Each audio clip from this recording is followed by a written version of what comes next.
ASEAN Parlamentar for Human Rights, ka parlamentaria ASEAN ba direito humano, hasormalo ho Conselho Imprensa ho di hatene konaba, ha força liberdade acesso internet e a Timor-Leste.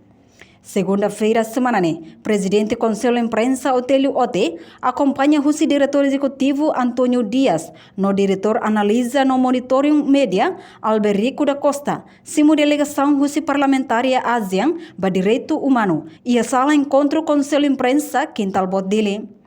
Coordenadora Programa ASEAN Parlamentar for Human Rights, Kirana Anzani explica, e a visita idane, sirhakarak atu hatene kona ba Timor-Leste ne liberdade acesso ba internet, no dar nação ida, nebeho Index Demokrasia, no liberdade imprensa as ia Sudeste Asiático. Kami kebebasan berinternet dari negara-negara Asia Tenggara saat ini kondisinya memprihatinkan jika boleh kami simpulkan karena majority atau mayoritas di negara di Asia Tenggara melakukan banyak represi dan pengurangan terhadap kebebasan fundamental lainnya termasuk kebebasan berinternet, freedom, kebebasan ekspresi, berpendapat dan berkumpul.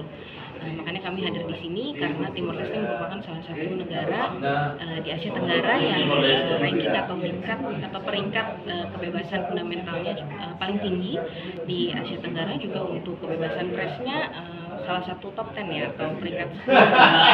Jadi kami kesini berharap untuk melakukan pembelajaran.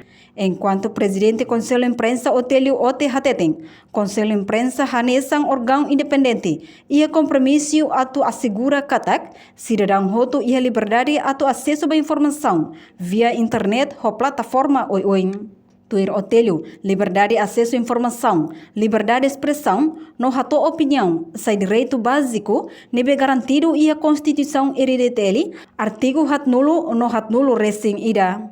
Além de Conselho Imprensa mos ativo halo advocacia ba entidade sira, kona ba produto lei hirak, nebe ligado ho direito, hato opinião, expressão, no acesso à informação, labele contraprodutivo, ho cidadão e direito, nebe garantido e a Constituição RDTL Portanto, equipa membro parlamentar ASEAN, ba direito humano composto husi representante husi nação Malásia, Filipina no Tailândia.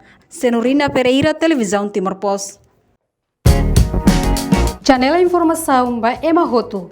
Atu atena informação atual diagliu kita halua.